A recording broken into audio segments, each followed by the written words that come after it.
Hey everyone, welcome back to English Without Borders. I'm Jake. And I'm Anna, and this, my friends, is your favorite spot to relax, listen, and learn English at the same time. That's right, no pressure, no boring grammar books, just two friends talking. So grab your coffee, grab your tea, maybe you're walking your dog right now, maybe you're driving. Maybe you're washing the dishes? Exactly. Whatever you're doing, just relax and listen. That's the whole idea. So, Jake, how are you today? How was your morning? Honestly, a little chaotic. My coffee maker broke this morning. No! Yes, I woke up, I was so excited for my coffee, and nothing. Just a sad little beep. That's a real crisis. It really is. For me, no coffee means no brain. How about you? How's your day going? Actually, pretty good. I went for a walk this morning, it was really sunny, and I was just thinking about today's topic, actually. Oh yeah? Tell me. Well, today we're talking about something a lot of our listeners ask us about. It's this feeling of fear of speaking English. Oh, I know this one very well. Yeah, I thought you might. So today's episode is called I Used to Fear Speaking English, and 3 Tricks Fixed It. And I have to be honest with you all right now, this topic is personal for me. It really is. I've heard Jake's story before, and it's a good one. But before we get into all of that, Right. Quick reminder before we jump in. if you're enjoying these episodes, it really helps us so much if you hit that like button. And subscribe so you don't miss any future episodes. We post new ones regularly. And leave a comment. Tell us where you're listening from. We love seeing that. We read every single comment, so say hi. Okay, now let's get into it. So here's the thing about fear and speaking English. It's one of the most common problems learners tell us about. More common than grammar, more common than vocabulary. Way more common. People write to us and say, Anna, I understand English when I read it, I understand it when I listen, but when I need to speak, my mind goes blank. Blank, empty, nothing there. And it's such a strange feeling, right? Because you know the words, you know the grammar, but your mouth just won't move. It's like your brain and your mouth stop talking to each other. That's actually a really good way to describe it. And I think a lot of learners feel embarrassed about this. They think, something is wrong with me. But nothing is wrong with you. This is so normal. Almost every single person who learns a new language goes through this. Even people learning their first language feel shy sometimes. It's a human thing, not just an English thing. True. But today, we want to talk about why this fear happens, why it's so common for English learners specifically, and then the good part. The 3 tricks. Yes, 3 simple tricks that really helped Jake, and honestly, they've helped me too. So let's start with real life. Imagine you're at work. Your boss asks you a question in English, in a meeting, in front of everyone. Oh, that's a scary one. Your brain has the answer. You know it. But your heart starts beating fast. Your hands get a little sweaty, and you just say, yes, I think maybe. We've all been there. Or imagine you're traveling. You want to order food at a restaurant. Simple, right? But suddenly you're scared the waiter won't understand your accent. Or you're scared you'll say the wrong word and everyone will laugh at you. Exactly. This fear shows up everywhere. At work, at school, with friends, on the phone, even texting sometimes. So let's talk about why. Why does this happen so much with English? Well, I think one big reason is that English learners often study alone. They read books, they watch videos, they do apps. Right, like Duolingo, grammar books, that kind of thing. But they don't practice speaking out loud very often. So the mouth muscles, the actual physical skill of speaking, it's just not trained. That's such a good point. It's like learning to swim by reading a book about swimming. Yes, you can read about swimming for years, but the first time you're in the water, it feels completely different. And scary. Very scary. Your body doesn't know what to do yet. Another reason I think is fear of making mistakes. A lot of learners are perfectionists. They want every sentence to be perfect before they say it. Oh, that was me 100%. Tell everyone your story, Jake. I think it will really help people listening. Okay, so a few years ago, before I really understood how language learning works, I was terrified to speak English out loud. Now, funny thing, I actually grew up bilingual, but I want to tell this story because it's exactly how so many of our listeners feel with English. Right. This is the second language fear, even for someone like Jake who's good with languages. Exactly. So I was learning a new language, and I remember sitting in a language exchange group. Everyone was talking, having fun, making mistakes, laughing about it. Sounds nice, actually. It should have been nice, but I just sat there, quiet, for almost the entire hour. Oh no. I had so many sentences in my head. I was translating everything perfectly in my mind. But every time I opened my mouth, nothing came out. Why do you think that happened? Honestly, I was scared of sounding stupid. I wanted to say a perfect sentence with the perfect grammar, the perfect pronunciation. And because I couldn't guarantee that, I said nothing at all. Wow. That's such a relatable feeling for a lot of our listeners right now, I bet. I think so too. And here's the sad part. Staying quiet didn't protect me. It didn't make me feel safer. It actually made me feel worse. Because everyone else was improving, and I felt stuck. That's such an important lesson. Silence feels safe, but it actually keeps you stuck in the same place. Exactly. Okay, your turn. Tell your story. Okay, so mine is a little different. My fear wasn't about grammar mistakes, it was about my accent. Ooh, yeah. Accent fear is huge for learners. Huge. So I remember the first time I had to give a presentation in English for university. I practiced my speech maybe 50 times at home. 50 times? I'm serious. I said it in the mirror, I said it to my cat. Your cat probably understood English better than half the class by the end. Maybe. But when I stood up in front of the class, my mind just froze. Not because I didn't know the words, but because I was so worried people would judge my accent. That fear of judgment is so real. It really is. I kept thinking, they're going to think I sound funny. They're going to think less of me. And that fear was louder than my actual English knowledge. So, what happened? Well, I got through the presentation, shaky voice and all. And afterward, one classmate came up to me and said, I loved your presentation. Your accent is really cool, by the way. Ah, see? I couldn't believe it. All that fear and the accent that I was so scared of, someone actually liked it. That's the thing about accents, right? We think they're a weakness, but really, they just show that we speak more than one language. That's impressive, not embarrassing. Exactly. And I think a lot of our listeners need to hear that today. Your accent is not a mistake. It's proof that you're brave enough to learn something new. Beautifully said. Okay, so now that we've shared our stories, and honestly, I think listeners will really relate to at least one of these. Probably both. Probably both. Let's talk about the tricks. The 3 tricks that really helped both of us get past this fear. I'm excited for this part. Okay, trick number 1. And I really believe this is the most important one. It's called progress, not perfection. Say more about that.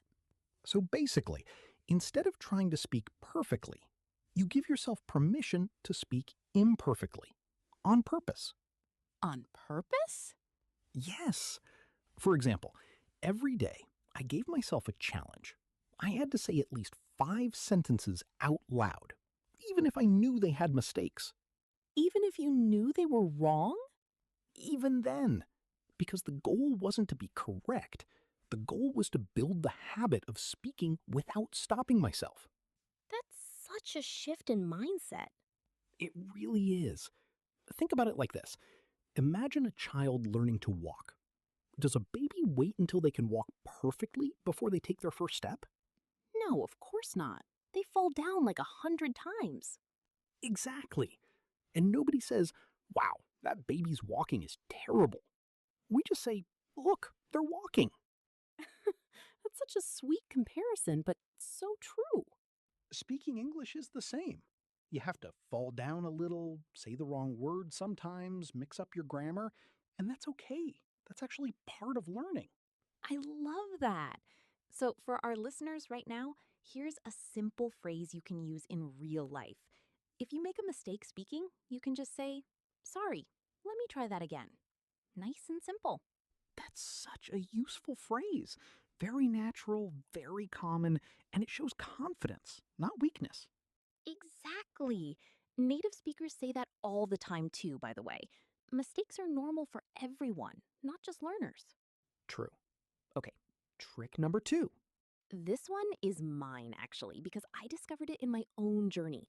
It's called Talk to Yourself First. Ooh, I like this. So basically, before you speak English to another person, you practice speaking English to yourself. Like out loud? Alone? Exactly. Out loud, alone, in your room, in your car, in the shower.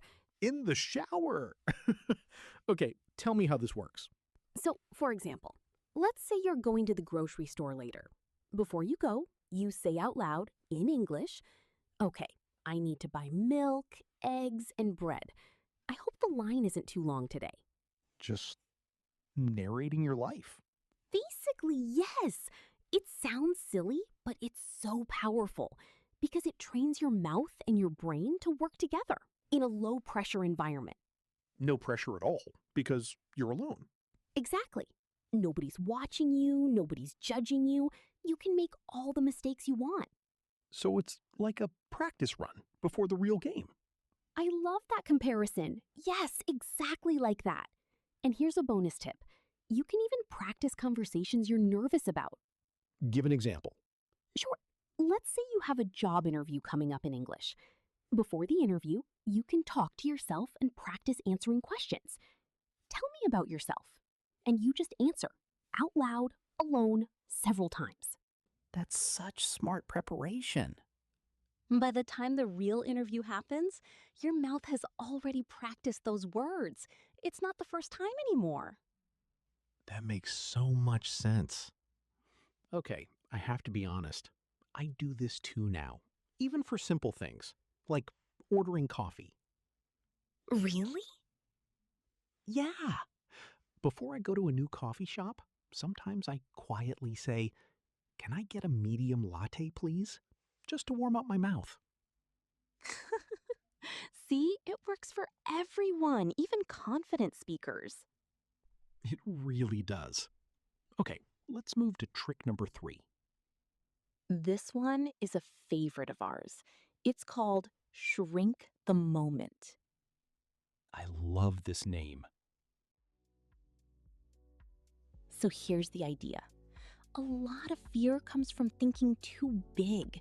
You imagine the whole conversation, the whole meeting, the whole trip, all at once. And that feels overwhelming. Extremely overwhelming. But instead, you shrink the moment down. You just focus on the next sentence. Not the whole conversation, just one sentence. Can you give a real life example? Sure. Let's say you're at a party and you want to talk to someone new, but you're nervous. Instead of thinking, "I have to have an amazing 30-minute conversation," you just think, "I'm going to say hello and ask their name." Just that one small step. Just that. And once you do that small step, you shrink the moment again. Now I'll ask what they do for work, one small piece at a time. That's such a smart trick because your brain doesn't feel so much pressure. Exactly. It's like climbing stairs instead of jumping to the top of a building. Nobody wants to jump to the top of a building. Exactly. But stairs, one at a time? Anyone can do that. I actually used this trick a lot when I was nervous about phone calls in a new language. Phone calls are scary because you can't see the person's face. Oh, phone calls are the worst for a lot of learners. So instead of thinking about the whole phone call, I would think, I just need to say hello and tell them my name. That's it. And once I did that, the rest became easier. It's amazing how much smaller a big, scary task becomes when you shrink it. It really is. So to review, trick number 1, progress, not perfection. Give yourself permission to make mistakes on purpose. Trick number 2, talk to yourself first. Practice alone before you practice with others. And trick number 3, shrink the moment. Focus on the next small step, not the whole conversation. These 3 together really do change how speaking feels.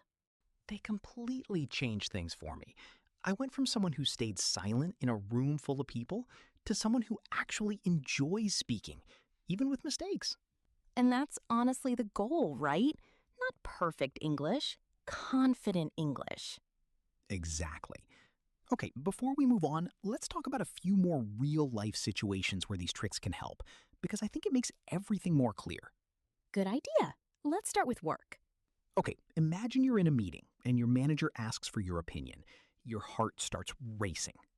Instead of panicking about the whole answer, you shrink the moment. You just think, I'll say one sentence first. Something like, that's a good question. Let me think for a second. Oh, that's such a useful phrase. Let me think for a second. It buys you time, and it sounds completely natural. Very natural. Native speakers use that phrase constantly. Let's do school next. Imagine you're in an English class, and the teacher asks a question. You know the answer, but you're scared to raise your hand. This is where progress, not perfection, helps so much. You raise your hand, even if you're not 100% sure. And if you make a mistake, you just say, Sorry, let me try that again. exactly, our phrase from earlier. Now let's do friends.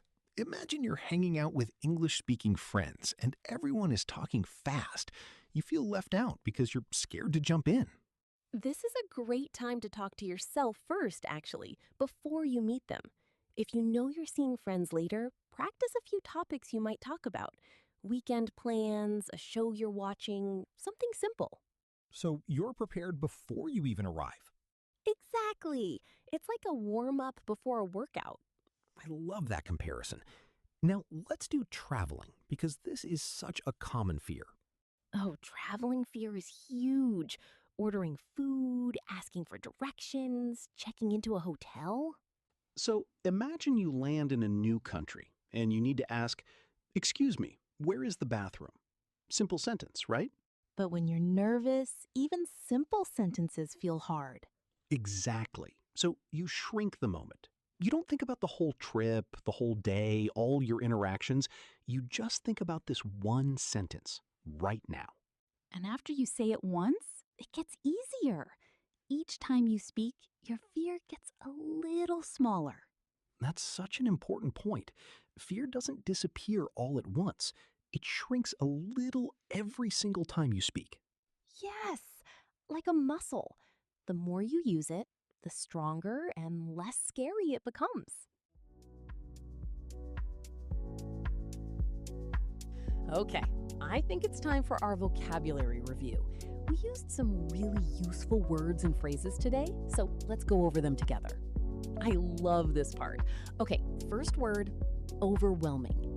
This means when something feels like too much, too big, too stressful to handle all at once. Right, so you could say, speaking English in a big group felt overwhelming at first. Great example. You could also use it outside of English learning. My schedule this week is overwhelming. I have so many meetings. Very useful word. Next one, shy. This means feeling nervous or embarrassed around other people, especially in social situations. Like, I used to be shy about speaking English in class. Or, my little brother is shy when he meets new people. Perfect. Okay, next phrase. Let me try that again. We already talked about this one, but let's give one more example. Imagine you say a sentence wrong at work. You can say, "Sorry, let me try that again," and then say it correctly. Very natural, very confident. People will respect you for correcting yourself calmly. Next phrase, let me think for a second. This is perfect for buying yourself time when you need a moment to organize your thoughts. For example, in a meeting, someone asks a hard question, and you say, "That's a good question. Let me think for a second," before answering. Great phrase to have ready. Next word, confident. This means feeling sure of yourself, believing in your own ability. For example, after practicing every day, I felt more confident speaking English. Or, she sounded very confident during her presentation, even with a few small mistakes. Great point, because confidence isn't about being perfect. Exactly. It's about how you carry yourself, even with mistakes. Last one, warm up. This means preparing yourself before doing something bigger, like exercise, or in our case, speaking. For example, I like to do a little English warm up before an important phone call. Or, talking to yourself in English is a great warm-up before meeting friends. Perfect. Those are all super useful words and phrases you can start using today. Speaking of today, let's talk about some simple action steps our listeners can take right now. I love this part because knowledge is great, but action is what really changes things. So true. Okay, action step number 1. Today, say 5 sentences out loud in English, even if you think they're not perfect. Doesn't matter what the sentences are about. Your day, your plans, your dinner, anything. Action step number 2. Pick one moment today where you'll talk to yourself in English. Maybe while making coffee, maybe while walking somewhere. Just narrate a little bit of your day out loud in English. And action step number 3. The next time you feel nervous to speak, try shrinking the moment. Just focus on one small sentence, not the whole conversation.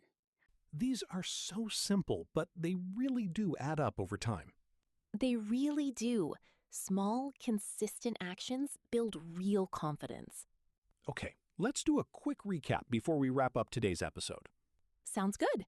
So, today we talked about the fear of speaking English, something so many learners experience. We shared our own personal stories. My story about staying silent because I wanted perfect sentences, and Anna's story about accent fear during a presentation. And then we talked about 3 tricks that really helped us. Trick 1, progress, not perfection. Trick 2, talk to yourself first. And trick 3, shrink the moment. We also gave real-life examples at work, at school, with friends, and while traveling. And we reviewed some useful vocabulary and phrases you can use starting today. So now we have a question for you, our listener. We'd love to know, what is your biggest fear when it comes to speaking English? Is it making mistakes? Is it your accent? Is it something else? Leave a comment and tell us. We really do read every comment. And honestly, your answers might even become a future episode topic. They really might. We love hearing your stories. Okay, before we say goodbye, I just want to say one more thing to everyone listening. Go ahead. If you feel scared to speak English right now, that's completely okay. It means you're stepping outside your comfort zone, and that's exactly where growth happens. Beautifully said. Learning a language isn't a race, and it's definitely not about perfection. It's a journey, one small step, one small sentence at a time. And every single person listening to this podcast right now is already doing something brave, just by learning a new language. So give yourself some credit today. Absolutely. Thank you so much for spending this time with us today. It really means a lot. If you enjoyed this episode, please like it, subscribe for more episodes, and share it with a friend who might need to hear this today. Someone out there needs this episode, so send it their way. Until next time, keep practicing, keep speaking, and be kind to yourself. We'll see you in the next episode. Bye, everyone. Bye!